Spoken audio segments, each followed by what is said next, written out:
এক মাসের বেশি সময় ধরে বাড়ির বাইরে কুষ্টিয়ার ঋতু খাতুনের পরিবার ৩.৫ বছর বয়সী শিশু সন্তানকে নিয়ে রাজশাহী মেডিকেল কলেজ হাসপাতালে।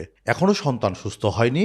প্রতিদিনের চিকিৎসা ব্যয় মেটাতে সংসারে টান পড়েছে তার। প্রথমে ঠান্ডা ও নিউমোনিয়া, এরপর হাম। ৪ বছরের শিশু রেজওয়ান ২ মাস ধরে রাজশাহী মেডিকেল কলেজ হাসপাতালে চিকিৎসাধীন। এরই মধ্যে চিকিৎসা ব্যয় ছাড়িয়েছে ৩ লাখ টাকা। চাঁপাইনবাবগঞ্জের গোমস্তাপুরের এই পরিবার বাড়িতে পালন করা গরু অপেক্ষাকৃত কম দামে বিক্রি করে জুগিয়েছেন চিকিৎসা খরচ। এরপর কি হবে জানেন না তারা। হাসপাতালে, সদর হাসপাতালে ২০,০০০ টাকা মতো খরচ করেছি। আবার ওখান থেকে ডাক্তার রিফার করে এখানে দিয়েছে। এখানে মনে করেন যে একটা ওষুধও আমাদের সরকারি তিন দেয় না, সব নিজের কিনা লাগে। এখানেও ৩০,০০০ টাকা আমাদের খরচ।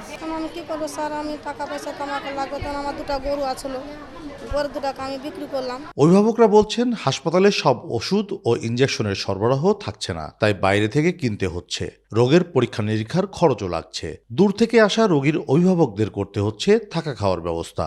স্বল্প আয়ের পরিবারগুলোর জন্য এই ব্যয় ক্রমেই কঠিন হয়ে উঠছে। আমরা গরিব মানুষ, খুব কষ্ট হচ্ছে।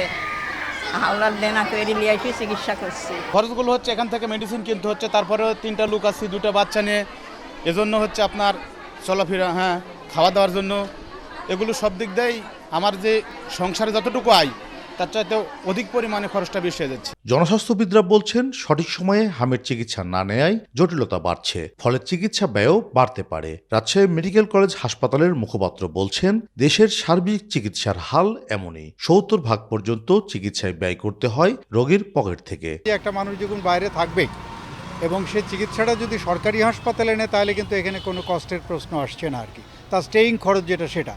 আর যদি বেসরকারি হাসপাতালে নেয় তাহলে তুলনামূলকভাবে অনেক বেশি খরচ পড়বে। বাংলাদেশের একজন সাধারণ মানুষকে যদি চিকিৎসা সেবা নিতে হয় তাহলে তার পকেট থেকে প্রায় ৭০% টাকা খরচ করতে হচ্ছে, যে পৃথিবীর অন্যান্য দেশের তুলনায় অনেক বেশি।